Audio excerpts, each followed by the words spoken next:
Please listen to these words from Affirmations for Self-Healing by Swami Kriyananda Ji on peace of mind.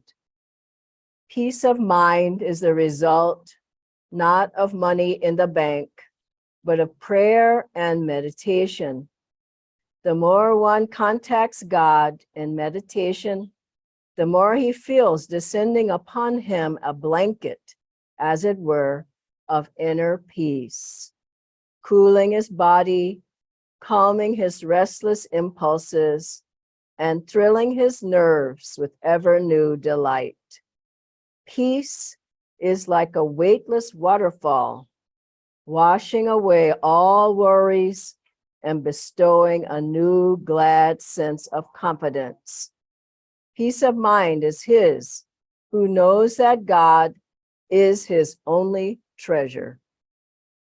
Affirm with me these words of Swami Kriyananda Ji's on peace of mind.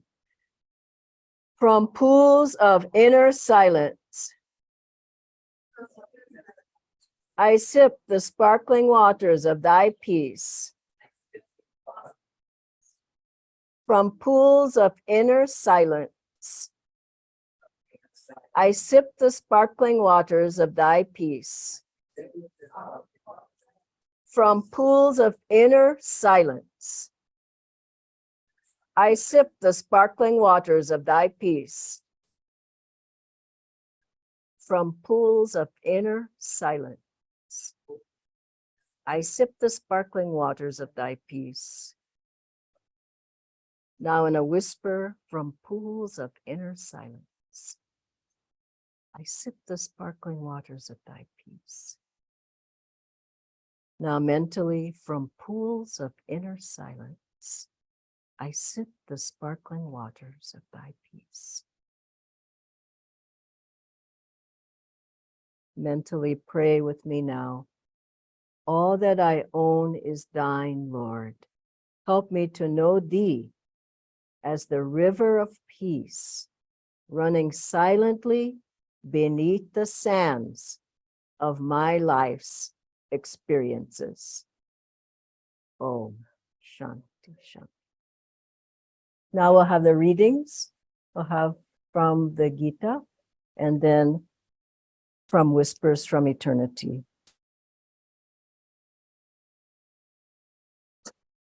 This is a passage from the Gita. As you listen to it, try to attune to it. It is important for the spiritual aspirant to realize that he doesn't earn anything by seeking God. Divine grace is still a gift of compassion and may be withheld from those who follow the law exactly, but who, perhaps out of dryness of heart, fail to win his love. God may, on the other hand, reward with the highest wisdom those who, in their surrender of perfect devotion, only love him. Through the intervention of the Sadguru alone, through such blessings. Whispers from Eternity. The reading from Whispers of Eternity by Yogananda Ji. Make me win the battle of life. O kings of kings, trains down in me, in the camp of discipline, the noble qualities of calmness and self-control. Be thou their divine general, like Krishna pure, against the invading hordes of darkness, passion, and greed. Protect the celestial kingdom of my mind against entry by the tenacious warriors of evil. Let thy banners of peace wave always above the strong castle of my soul. Good morning again to everyone. It's a joy to see some of you back again and some of you coming for the first time this weekend. It's a very special time and I'm happy to be here with you. The topic today is attunement or cooperation with God's grace, with grace. I'd like to start with a brief reading. These are words of Swamiji and Kriyanandaji and also what Swamiji had said about this topic. The secret of meditation, Swamiji said, is receptivity to God's grace. And then grace is the very essence of yogic practices. Throughout his life, Swami Kriyananda taught that yoga is cooperation with grace. The inner cooperation is actually the very essence of all yoga techniques, and indeed of the entire yogic science. He wrote an extensive series of lessons in self-realization, at the end of which, as a conclusion, Swamiji stated, "Everything I have written about the spinal channels, the inner light, watching the breath to achieve concentration, gazing at the point between the eyebrows, raising the energy in the spine, well, everything in these lessons is only a means of cooperating with grace, the way grace works in the body." Finally, Yoganandaji said, "Grace is God's power as distinct from any lesser power. Because God is the only reality, His also is the only power in existence. Seen in this light, our merely human efforts are illusory. It is His power, even when we draw on it unconsciously, that accomplishes everything that we achieve in life.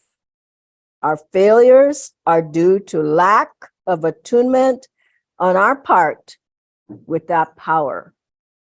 God's grace flows into us the more we open ourselves to it."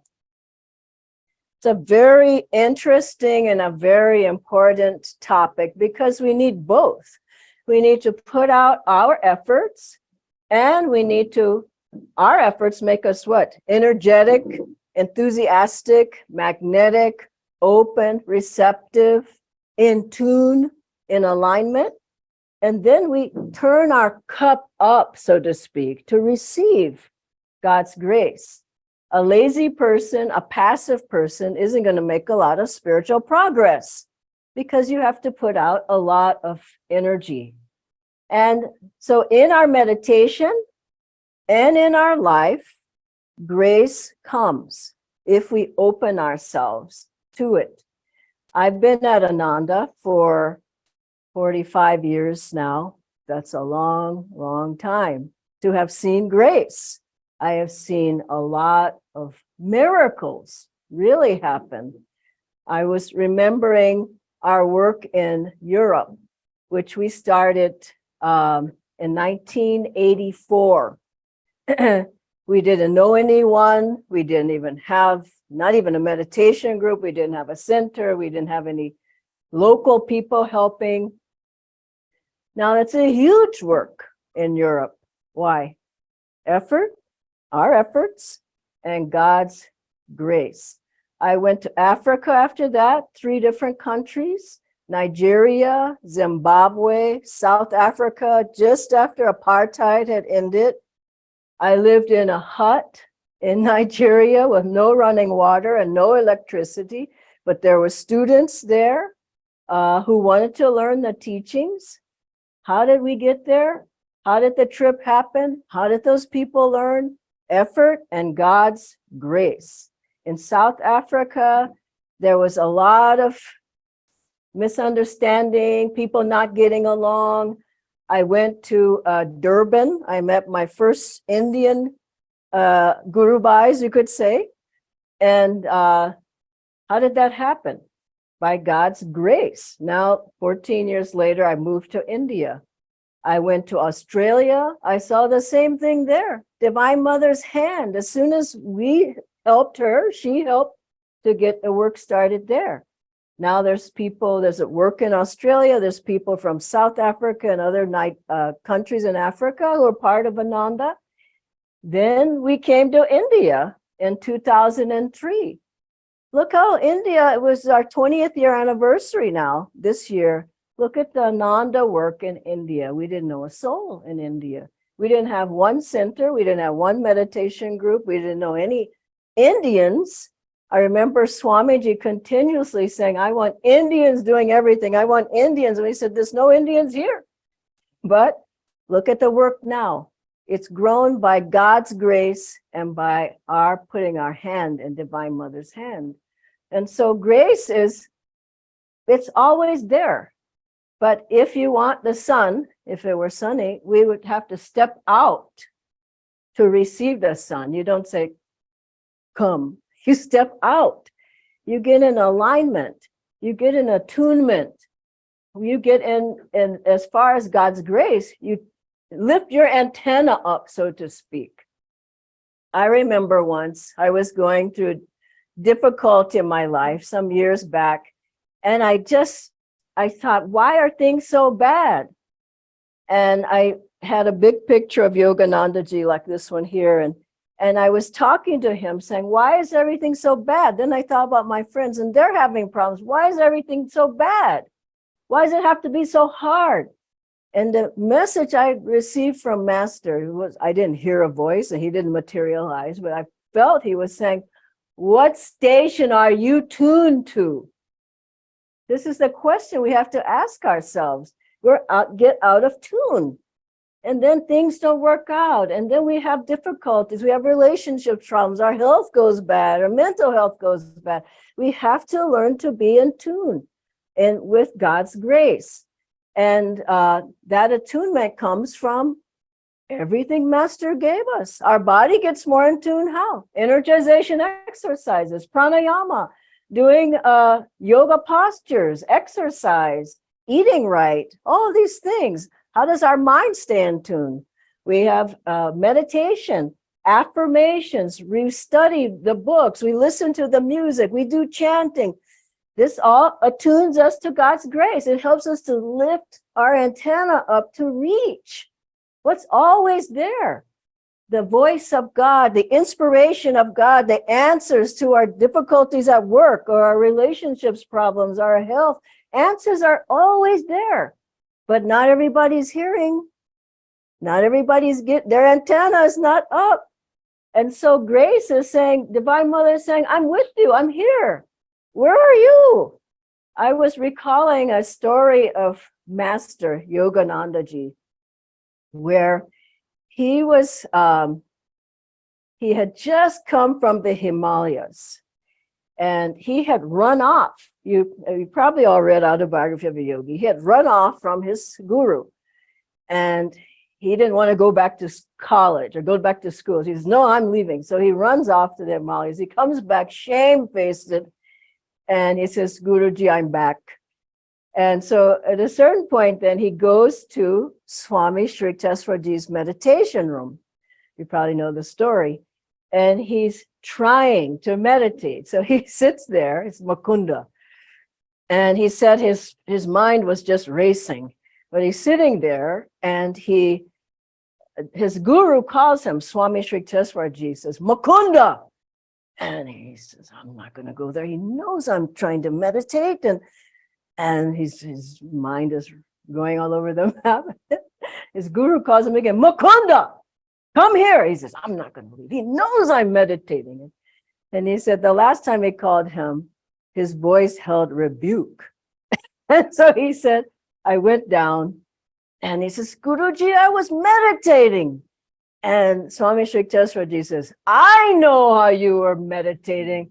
Your thoughts are like leaves in the wind, something like that. And he strikes him on the chest, I believe, or the forehead of the chest, and Master he goes out of his body, he goes into samadhi.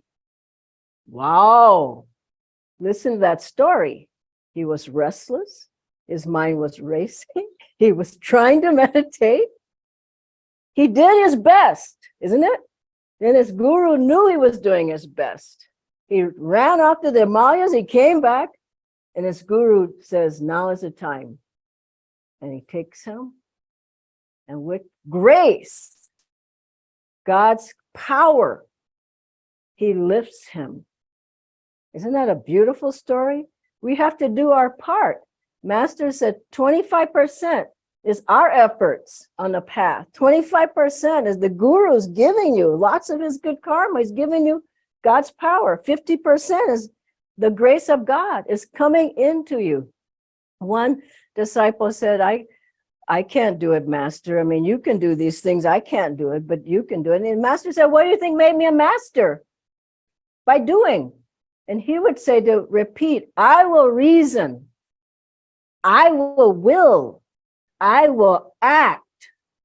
Not you do it for me. Like, I will do it, but guide thou my reason, will, and activity to the right path in every action. Meaning, I will do it, but I need you. And there was Master, when he came over on the ship from India to America, you remember the story, some of the passengers saw he was a Swami, and they said, would you give a talk on the ship about what you're doing, yoga, meditation? And surely he could give a talk, but not in English. But he said yes. He didn't know English very well, but he said yes. I know I'm struggling with Hindi. Lekin main Hindi janti hu, hai na? So I know Hindi, but I need practice. So anyway, Master, he stood there and he's to give the talk, and no words came. And then people started laughing. The laughter bombs, he said. And then he just inwardly, he was praying to his guru, help me, you have to help me, you have to help me. And inwardly in his mind, he heard Swami Shri Yukteswaraji's voice saying, speak, you can speak. That was power, the power of God, the grace of God. Pushed the words out of him. Master gave a talk. He said afterwards, he didn't know what he said.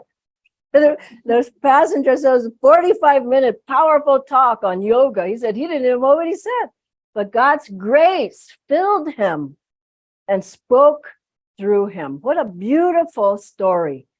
And Yoganandaji also, he had to get, because people think he had an easy life. He didn't have an easy life. He struggled outwardly to show us.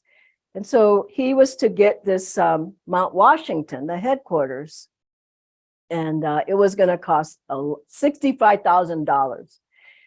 Amazing amount at that time, the 1920s. And so then Master said, I was about to sign the papers. And this is a beautiful story. He said, Divine Mother held my hand. And the owner came down by $20,000. He said, so then it became $45,000. And so one of the students said, it's going to take you 20 years to get that kind of money. And they needed it in 3 months. And he said, 20 years? You think 20 years? I love it. He said, 3 years, if you think 3 years, and 3 months, if you think 3 months. Well, how could he say that? He was attuned to that grace. He was aligned. And so he worked to do it. He called people, he had programs, he had people coming there, he had people donating. He said these words, I was battling with Divine Mother to try to get her to help me. This is a wonderful statement. People think you can be passive. God, help me. Help. Is anybody there? He said, I was battling with Divine Mother. I said, you've got to help me. You've got to help me. And she did. And so the last person, Mrs. Trask,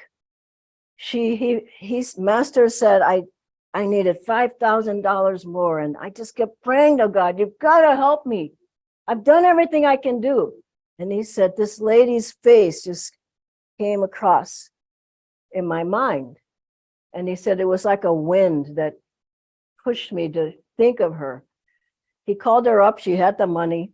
And he said, you've just got to be here on time. You've got to. Anyway, she was late. She did make it, and she did give a donation. And they got the place. And Master said, he said, the drama was over and the place was ours. You see how hard he worked for that? I'm telling you these stories, you understand. You can't just be passive. And then he said, Divine Mother likes to keep my life interesting. Isn't that a wonderful thing? She likes to keep our lives interesting. Meaning she wants you to work for it. Show that you really want it, that you're enthusiastic about it. And then I'll go over this later, but then there's that beautiful story of two penniless boys in Brindaban. You know, they just go, the brothers, he's challenging them, and Master said, okay, I accept the challenge. And I'll read it to you in a moment. I accept the challenge. He wasn't afraid.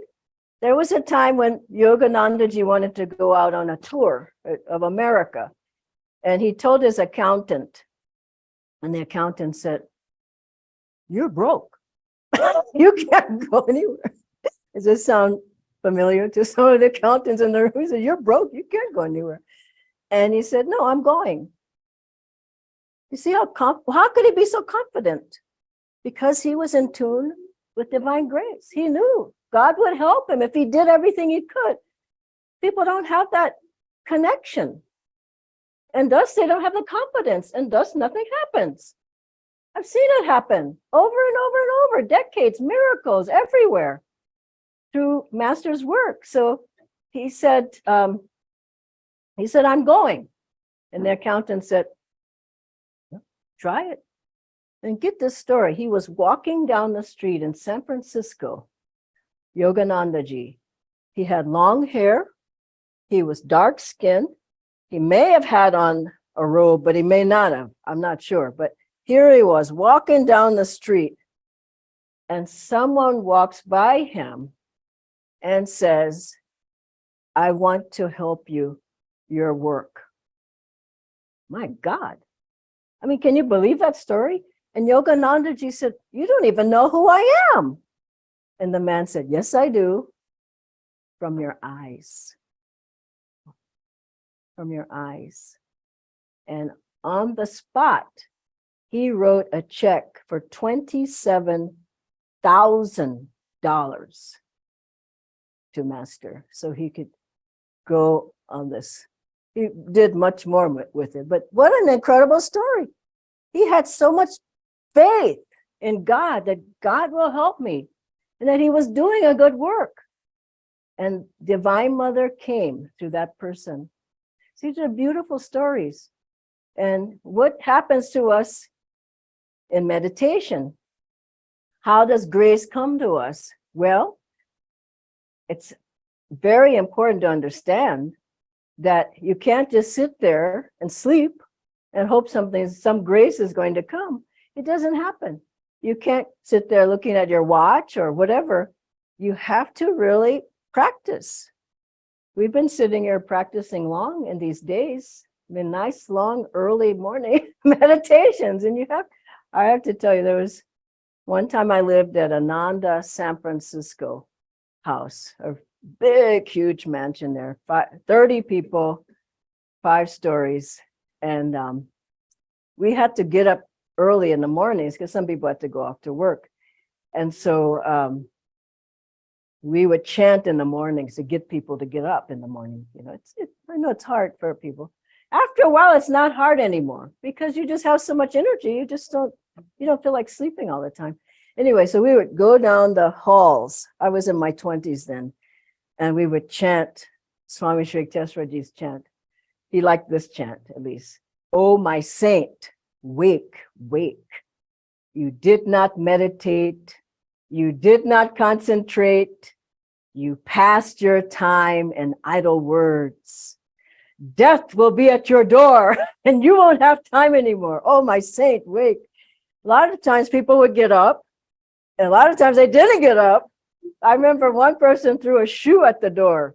Boom, leave me alone. But But then they say, I'm so sorry, I didn't really want to do that. But you have this part of you, one, yes, the other, no. Yes, no. It's like pushing from both sides of a door. You can't go forward.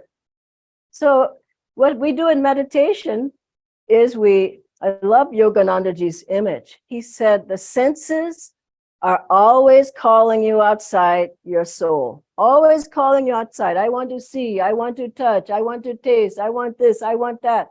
And he said, cut the telephone wires of the senses. Wow. Do pranayama. You get enough magnetism flowing in your spine, enough power flowing in the spine. And what happens? There's a big magnet there. You see a yogi, they've got a lot of magnetism because there's a powerful flow. Yoganandaji said most people's spines, where the prana, the energy is trying to flow, is spiritually paralyzed. Whoa, that's a scary statement because of so many blockages, the karma, the desires, the attachments. Like we were out there at that fire ceremony, you want to get rid of it. And that's why you see people with dull eyes.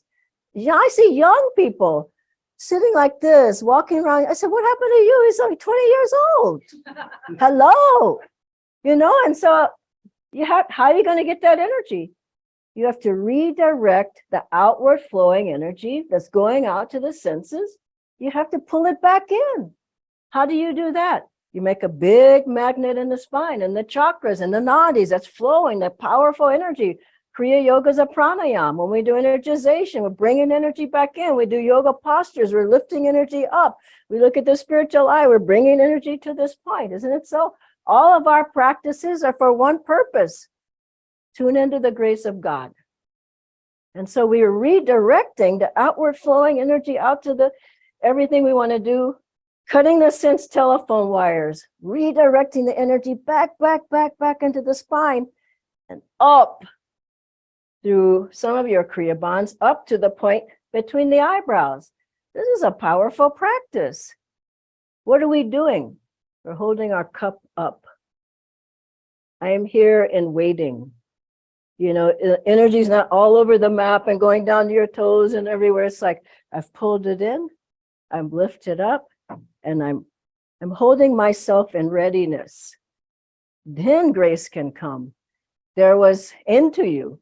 Then you start seeing the spiritual eye. Then you feel energy in the chakras. Then you lift up. Kundalini starts rising. And here's the thing. You can't do that by yourself. You can't. No, I'm going through the spiritual eye on my own. No, I'm going to lift up Kundalini by myself. I'm opening every door of the chakras. You can't do it, but you can be ready. You can be ready. You can make the energy flow properly. You can have enough energy flow. Even just sitting up straight helps you. Looking at the right place. These are natural realities. It's not something that's strange or weird. It's natural reality. This is how we're made. We feel in the heart. We don't feel in the toes. I have a broken heart. It's not I have a broken toe. Isn't it? So we know these are realities that we have. And so as we meditate, we bring our energies in. Hangsa, Om technique, Kriya Yoga is all for the same purpose. Pull in and lift up. There was a disciple, Dr. Lewis, Master's first disciple, he went to him and he says, in the very beginning, just met him, he says, just give me a samadhi. Give me a samadhi. The Master said, no, you're not ready for that. No, come on, give it to me. Master said, no, just calm down. And he says, no, I want it. Master at a certain point, he looked at him, he says, I gave it to you, could you take it? The doctor said, no, sir. I don't want it. He couldn't take it. Master said, body, mind must be ready. You have to be prepared. You can't just go out somewhere and somebody hits you with a feather. You have to get your body and mind prepared. You have to open yourself up. You have to be receptive to all those who received him, isn't it? He gave, it says in the Bible, he gave the power. Wow, what a great statement. He gave the power, the grace, to become the sons of God, to all who received, not all who sat there. What does receiving mean? openness, receptivity, enthusiasm, energy, focus, isn't it? Concentration, determination, all of these. And when you are ready to receive, then you feel grace flowing into your life. Isn't it so? So it comes in your meditation, but also in your daily life. Grace is ever wanting to flow. God's power is ever there. It's ever. I had a friend who had a wonderful, very determined young woman. And years back in the 80s, 90s, she got AIDS. She was a very, very uplifted person. Her name was Carol, but she changed her name to Happy because she was always happy. So she told Swamiji about this. She was living at Ananda village. And Swamiji, first thing he said, don't go into the consciousness of the disease. Wow, what good advice. Not, oh, you poor thing. Oh, God, you're going to die. The doctor said she had a year to live. And he said, don't go into the consciousness of the disease. You do your sadhana. You do more kriyas. Do it twice a day. You energize twice a day. You get on the harmonium. You chant. You know, he gave her what to do, the recipe. She started writing chants. She would chant. She got in her car and started driving around California to all the different groups and centers and chanting, teaching chanting. She wrote affirmations. She did affirmations with people. She was doing 108 kriyas morning and evening every day. She was energizing. Some people don't want to do it once a day. She was doing twice a day energization. She was powerful, I'm telling you. Then she had to take the different drugs that she had to take, but she still got alone in her car, driving around, helping other people.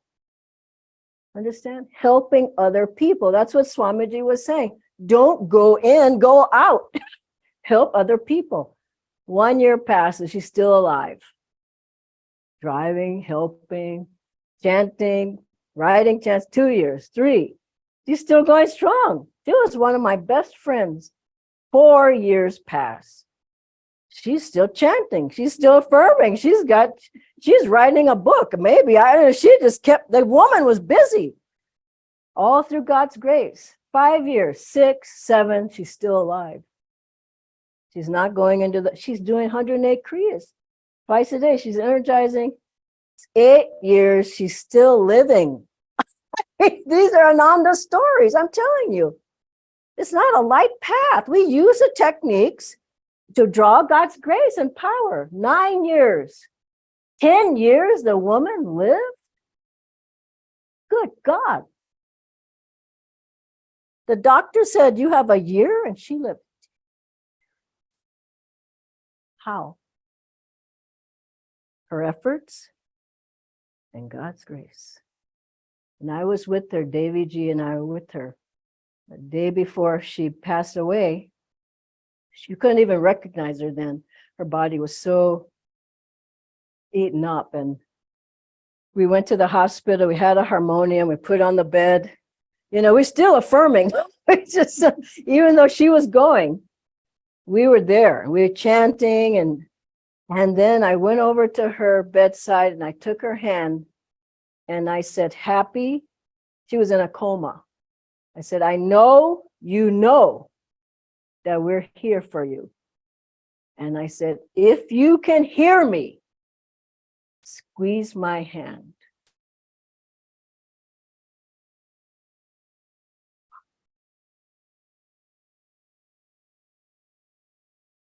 You're still relying on her efforts and God's grace. She never let go. I ran out and told the nurse, no, she's not coming. I said, she's coming out of a coma. She said, no, she's not. She's never going to come out of the coma. I said, hello. I said, why don't you come in and see? She woke up. What a beautiful testament. She woke up. She called her friends. She only lived either a day or 2 days. She called all her friends, said, I'm going now. Bye-bye. God's grace. That's beautiful. You just got to know. But she did everything she could. She could have died in a year easily. The man said she was going to die. She could have just, okay, I'm going to die. It's over. But Swamiji saved her life. He said, no, you're not. You do this. You do this. And if you do that, no matter what the challenge is in your life, Master said, even at death, he said, I will come, or one of the masters, to greet you. Isn't that beautiful? I will come, or one of the masters. And I have to close with this beautiful dream I had of Master. You don't have many, but this was a very strong dream where we were all, it was a big group of people, Ananda people, all had done the techniques as best as we could, you know, seva, whatever we could do. We were done. Life was over. The life was finished. And we were waiting for our guru. It was our only person I recognized was Swami Kriyananda was standing there. And we were waiting for Master to come. And there were hundreds of people in this hall. At a certain point, I mean, you must have seen the videos of Master on YouTube when he's walking down the streets of New York. Yeah. That's how it was. So he opens the door, boom, Master walks in. He's singing a chant I never heard before. And there are several other people with him in suits. I didn't recognize them. 4 or 5 of them. And he just walks in. He just complete control. And he's chanting this chant loudly. And he goes over and he's touching people. He's blessing them. He touches them here. He's taking their hand. He's tapping people on the head. He's just like, he's so proud of everybody. And he didn't say like, oh, I said, you didn't do enough Kriyas. Did you energize every day? You know, he was none of that. He was like, he was so happy. That's what I remember, the joyful enthusiasm he had. And then at a certain point, he just went into the light. You know what was wonderful? So did we. So did we. That's God's grace. But you have to earn it. You have to open to it. You have to receive it. But never think that it's never there. It's there. You just have to receive it. God and Guru's grace is waiting for me, waiting for you.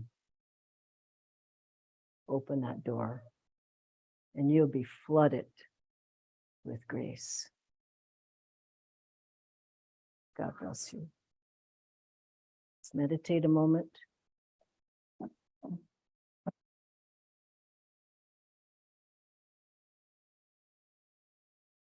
These are Master's words that I promised you I would tell you from this story, Two Penniless Boys in Vrindavan. I accept the challenge. No hesitation was in my words or in my heart. Grateful memories flashed of the instant benevolence, my healing of deadly cholera through appeal to Lahiri Mahashaya, this photo, the playful gift of the 2 kites on the Lahore roof with Uma, the opportune amulet amidst my discouragement, the decisive message through the unknown Benares Sadhu outside the compound of the Pandit's home, the vision of Divine Mother and her majestic words of love, her swift heed through Master Mahashaya to my trifling embarrassments, the last-minute guidance which materialized my high school diploma, and the ultimate boon, my living master from the midst of lifelong dreams. Never could I admit my philosophy unequal to any tussle on the world's harsh proving ground.